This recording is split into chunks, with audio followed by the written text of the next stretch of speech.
Hello, today I'm going to be giving my presentation on the U.S. Center for Safe Sport and its use in the USEF. So the USEF is the United States Equestrian Federation. This is the organization that sees over all major nationally recognized equine sporting events. So mainly today this includes equine events in the Olympics. And the USEF, as well as all other Olympic sports, uses the Center for Safe Sport to help protect young victims from sexual abuse. This is an independent, nonprofit, federally authorized organization that tries to protect the young people in sports by having trainings, increasing awareness, and having a safe way to make allegations. Why is this even needed? Since 1982, there have been 290 allegations of sexual assault involving Olympic members. Since its inception, the USEF has already had 30 cases with Safe Sport. A lot of people might recognize the picture to my right here. This is Larry Nassar. In 2017, he was convicted on hundreds of counts of sexual assault involving members of the USA gymnastics team. So this is something that is very necessary. So why is it even controversial? No one is arguing whether or not these abusers should be prosecuted, but the question is, what is the best way to do this? So this is controversial because Safe Sport has the ability to conduct its own investigation and come to its own conclusion without releasing any details to the public. It does not follow the same rules as our criminal justice system. So in this presentation, both sides of the argument will be discussed, a conclusion will be drawn, and some recommendations will be made.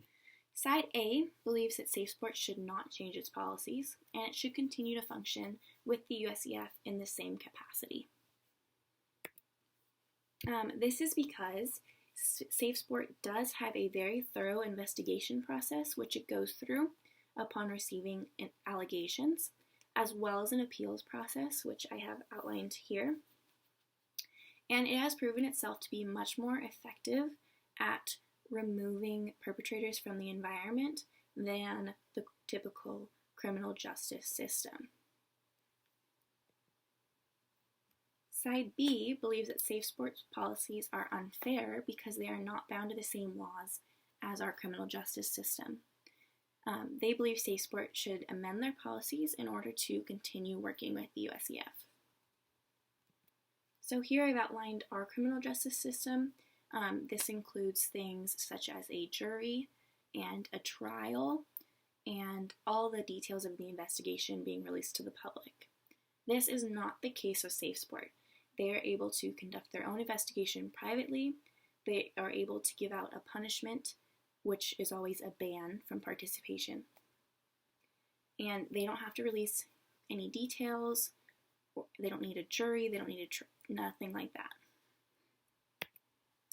So this report sides with side A. This is because it greatly increases protection for minors. It allows for preemptive measures and focus on this problem and this problem alone. I would like to point out it does not replace the legal system, so it does a good job of taking care of the issue, but any allegations are also sent to the police. And it does not have the same powers as the legal system. So the only thing it can do is give out bans from participation in the events. So even though it does not follow our constitutional laws, it does not have nearly the same power as the legal system. This report would recommend an explanation of policy included in the mandatory yearly training for USEF members. Hopefully this would get all members on the same page and decrease some of the controversy surrounding this topic. And thank you for listening.